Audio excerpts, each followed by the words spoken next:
मुंबई 1955 रात के 2 बजे थे। बंदरगाह पर सन्नाटा था। एक छोटी सी नाव धीरे धीरे किनारे की तरफ सरक रही थी। नाव में बैठे आदमी ने अपने कोट के नीचे कुछ दबाया हुआ था। कस्टम के 2 अफसर उस तरफ बढ़े, लेकिन किसी ने उन्हें रोक लिया। किसने रोका यह किसी को नहीं पता था। उस रात बंदरगाह से जो सोना निकला उसकी कीमत 50 लाख रुपए थी, और यह पहली बार नहीं था, यह हर हफ्ते होता था। मालाबार हिल पर एक आलीशान बंगले की बालकनी में एक आदमी बैठा था। वो सिगार का धुआं उड़ाता और समंदर में चलते जहाजों को ऐसे देखता जैसे वो जहाज उसके हों। करीम लाला उसका नाम सुनकर झुकता था। वरदराजन मुदलियार उसके इशारे पर चलता था, और दाऊद इब्राहिम, जो आगे चलकर पूरी दुनिया का सबसे खतरनाक डॉन बना, वो भी एक वक्त इसी आदमी का काम करता था। इस आदमी ने अपनी पूरी जिंदगी में खुद एक भी गोली नहीं चलाई, एक भी कत्ल नहीं किया, लेकिन फिर भी पूरा बॉम्बे उसके नाम से चलता था। यह आदमी था मस्तान हैदर मिर्जा, जिसे दुनिया हाजी मस्तान के नाम से जानती थी। लेकिन इस आदमी की शुरुआत किसी आलीशान बंगले से नहीं हुई थी। शुरुआत हुई थी एक टूटी हुई साइकिल की दुकान से।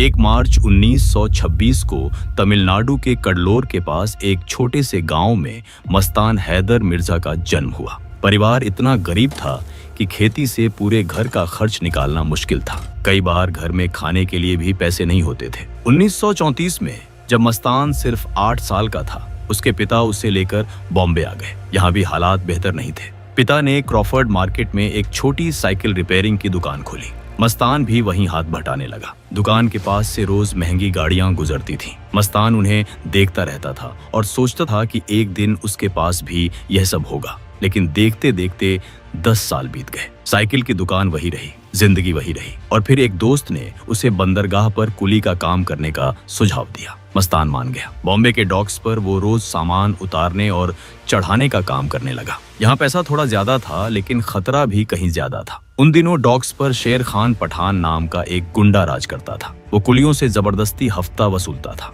जो मना करता उसे उसके गुंडे बुरी तरह पीटते थे। हर कुली डरता था, लेकिन कोई कुछ नहीं बोलता था। मस्तान ने यह सब देखा और उसने तय किया कि वो इसे बर्दाश्त नहीं करेगा। उसने चुपचाप अपने 10 साथियों को तैयार किया। अगली बार जब शेर खान हफ्ता लेने आया तो उसने देखा कि 10 कुली लाइन से गायब थे। वो कुछ समझ पाता उससे पहले मस्तान और उसके साथियों ने शेर खान और उसके गुंडों पर एक साथ हमला बोल दिया। शेर खान को इतनी बुरी मार पड़ी कि वो किसी तरह जान बचाकर वहां से भागा, और फिर वो कभी वापस नहीं आया। डॉग्स के सारे कुल्ली उस दिन से मस्तान को अपना लीडर मानने लगे, और यहीं से उसके बॉम्बे के डॉन बनने का असली सफर शुरू हुआ। पर जो हुआ उसने सब बदल दिया। डॉग्स पर काम करते हुए एक दिन एक दोस्त ने मस्तान को एक आइडिया दिया। उसने बताया कि विदेश से आने वाले जहाजों में सोना, महंगी घड़ियां और इलेक्ट्रॉनिक सामान होता है। अगर इसे कस्टम अफसरों की नजरों से बचाकर बाहर निकाल दिया जाए तो एक रात में हफ्तों की कमाई हो सकती है। उन दिनों सरकार इन सामानों पर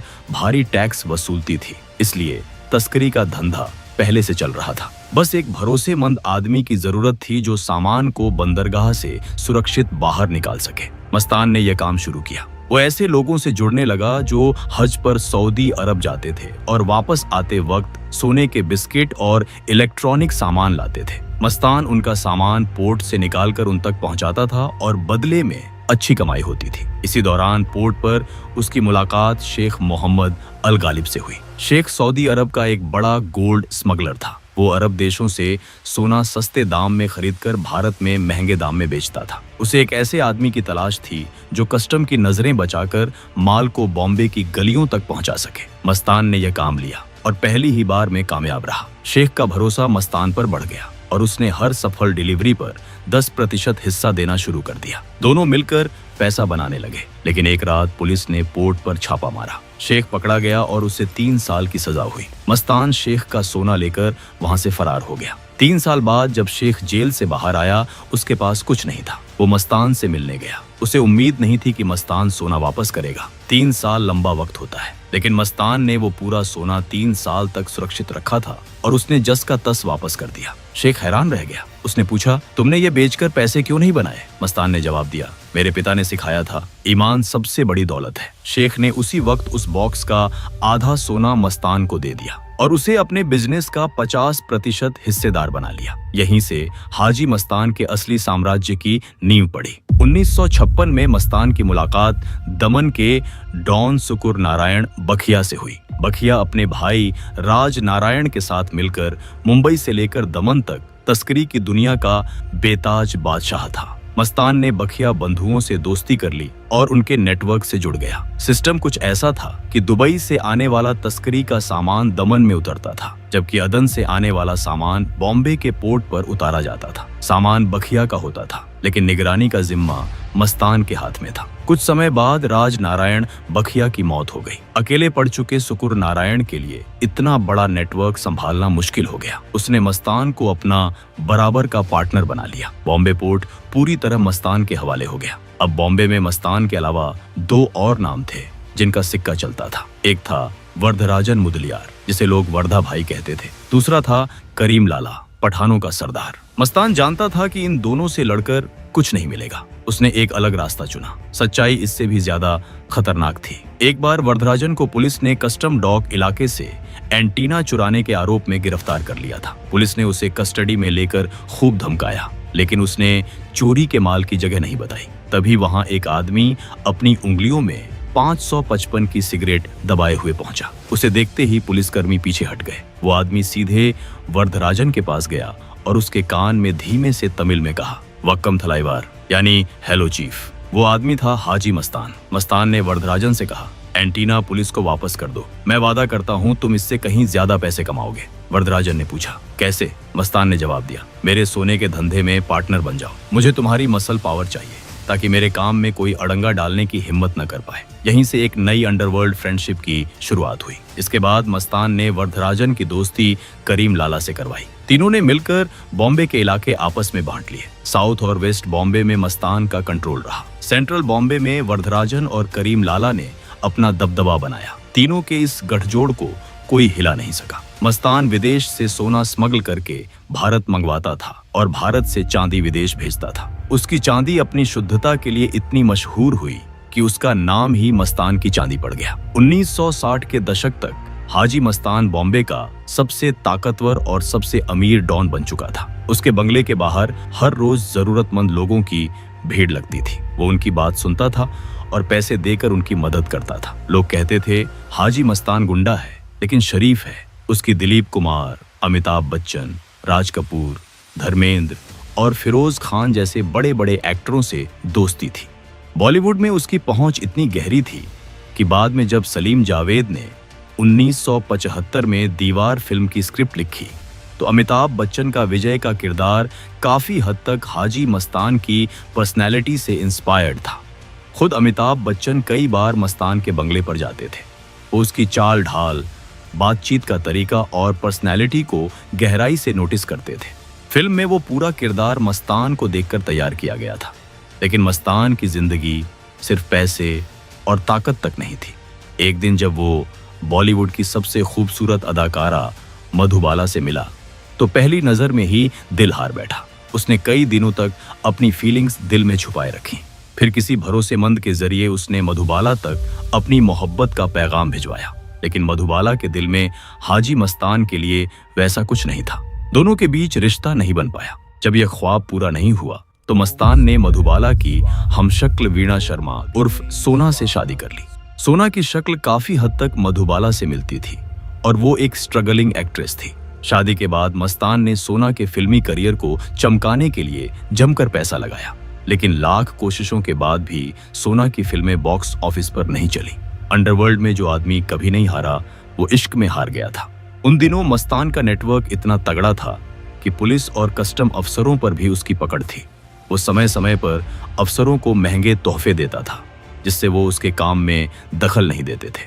लेकिन 1974 में एक ईमानदार कस्टम ऑफिसर ने उसका ऑफर ठुकरा दिया। उल्टा उस ऑफिसर ने मस्तान की स्मगलिंग पर लगातार रेड डालनी शुरू कर दी। जब भी पोर्ट पर मस्तान का माल आता वो ऑफिसर उसे पोर्ट पर ही पकड़ लेता। मस्तान को धंधे में भारी नुकसान उठाना पड़ रहा था। आखिरकार मस्तान ने अपनी राजनीतिक पहुंच का इस्तेमाल किया और उस ऑफिसर का ट्रांसफर करवा दिया। जिस दिन वो ऑफिसर मुंबई एयरपोर्ट से अपनी फ्लाइट में चढ़ा, उसी फ्लाइट में मस्तान भी आ गया। सफेद कपड़े, आंखों में जीत की चमक। वो उस ऑफिसर के पास गया और बोला, ऑल द बेस्ट। लेकिन असली खेल अभी बाकी था। 1975 में इंदिरा गांधी ने देश में इमरजेंसी लगा दी। सरकार के आदेश पर विपक्ष के बड़े नेताओं को जेल में भेजा गया। हाजी मस्तान को conservation of foreign exchange and prevention of smuggling activities act यानी कोफेपोजा के तहत स्मगलिंग के जुर्म में जेल में डाल दिया गया। यह पहला मौका था जब हाजी मस्तान को बाकायदा जेल जाना पड़ा। 18 महीने वो जेल में रहा। जेल में उसकी मुलाकात जयप्रकाश नारायण से हुई, जिन्हें सब जेपी कहते थे। जेपी के पास न दौलत थी न सत्ता की भूख, लेकिन लोग उनके एक इशारे पर कुछ भी करने को तैयार रहते थे। मस्तान ने पहली बार महसूस किया कि उसकी आलीशान जिंदगी जेपी की शख्सियत के सामने कितनी छोटी है। जेपी ने उसे जुर्म से नाता तोड़कर एक आम जिंदगी जीने की सलाह दी और मस्तान ने उस सलाह को गंभीरता से लिया। जेल से निकलने के बाद मस्तान सबसे पहले हज पर गया। वापस आकर उसने तस्करी की दुनिया को अलविदा कह दिया और राजनीति के मैदान में उतर गया। उसने महाराष्ट्र के दलित नेता जोगेंद्र कावड़े के साथ मिलकर दलित मुस्लिम सुरक्षा महासंघ नाम की एक नई राजनीतिक पार्टी बनाई। 1984 में उसने चुनाव भी लड़ा। दिलीप कुमार ने खुद उसके लिए चुनाव प्रचार किया, लेकिन न मस्तान जीता न उसकी पार्टी का एक भी कैंडिडेट जीत पाया। अंडरवर्ल्ड की दुनिया में जो आदमी कभी नहीं हारा, राजनीति के मैदान में वो बार बार शिकस्त खाता रहा। इसी दौरान मस्तान एक दिन जेनाबाई दारूवाली के पास गया, जिसे वो अपनी बहन मानता था। उसने बताया कि बेलासीस रोड पर उसकी एक प्रॉपर्टी पर गुजरात के चिलिया लोगों ने कब्जा कर रखा है। करीम लाला के गुंडे भी उन्हें हटा नहीं पाए थे। जेनाबाई ने एक कागज पर एक लकीर खींची और मस्तान से पूछा, क्या तुम इस लकीर को बिना छुए छोटा कर सकते हो? मस्तान ने कहा, आपा, मैंने आपको एक गंभीर मसले पर सलाह करने के लिए बुलाया है। जेनाबाई ने हंसते हुए उसी लकीर के बगल में एक बड़ी लकीर खींची और बोली, देखो, ऐसे छोटी की जा सकती है। उसने मस्तान को समझाया कि पठानों और दाऊद इब्राहिम के गैंग के बीच सुलह करवा दो। जब दोनों मिल जाएंगे तो वो मिलकर तुम्हारा काम खुद कर देंगे। मस्तान को बात जम गई। उसने अपने घर पर बॉम्बे के दोनों दुश्मन गैंग्स को बुलाया। कुरान पर हाथ रखवाकर दोनों से वादा करवाया कि आगे से वो आपस में खून खराबा नहीं करेंगे। फिर मस्तान ने अपनी प्रॉपर्टी की परेशानी बताई। पठानों और दाऊद के गुंडों ने मिलकर चिलिया लोगों को वहां से हटा दिया और बाद में उसी जमीन पर हाजी मस्तान ने मस्तान टावर्स नाम से एक आलीशान बिल्डिंग बनवाई। उसी दौर में दाऊद इब्राहिम मस्तान के लिए काम करता था। मस्तान ने एक बार दाऊद को नसीहत दी थी कि अपने काले धंधे का काम रात 9 बजे से सुबह 5 बजे के बीच निपटाया करो। इस वक्त लोग अपने घरों में होते हैं, पुलिस भी कम सक्रिय होती है। मस्तान ने खुद अपनी पूरी जिंदगी में इसी तरह बिना आम लोगों को नुकसान पहुंचाए अपना धंधा चलाया था, लेकिन दाऊद ने वो सब अपनाया जो मस्तान की नजर में गुनाह था। फिल्म इंडस्ट्री से लेकर बिल्डरों तक से वो भारी पैसा वसूलने लगा। उसने ड्रग्स, हथियार और सुपारी का धंधा शुरू किया। कुछ ही सालों में दाऊद ने अंडरवर्ल्ड पर कब्जा जमा लिया और हाजी मस्तान की बादशाहत खत्म हो गई। वरदराजन की मौत हो चुकी थी। करीम लाला मुंबई से अपना बिजनेस समेट चुका था। मस्तान अकेला पड़ता जा रहा था। वो आदमी जिसने बिना एक गोली चलाए पूरे बॉम्बे पर राज किया था, अब एक आम इंसान की तरह जिंदगी गुजार रहा था। 25 जून 1994 को हाजी मस्तान की मुंबई में दिल का दौरा पड़ने से मौत हो गई। मुंबई का पहला डॉन, जिसने कभी खुद बंदूक नहीं उठाई, जिसने कभी खुद किसी का खून नहीं बहाया, लेकिन जिसके इशारे पर पूरा शहर चलता था, वो इस दुनिया से चला गया। उसकी जगह एक ऐसे डॉन ने ली जिसने मस्तान के हर उसूल को तोड़ दिया, और बॉम्बे कभी वैसा नहीं रहा। अगर यह वीडियो आपको अच्छी लगी तो चैनल को लाइक और सब्सक्राइब जरूर करें। ऐसी और रियल और अनटोल्ड स्टोरीज के लिए हमारे साथ बने रहें। जय हिंद।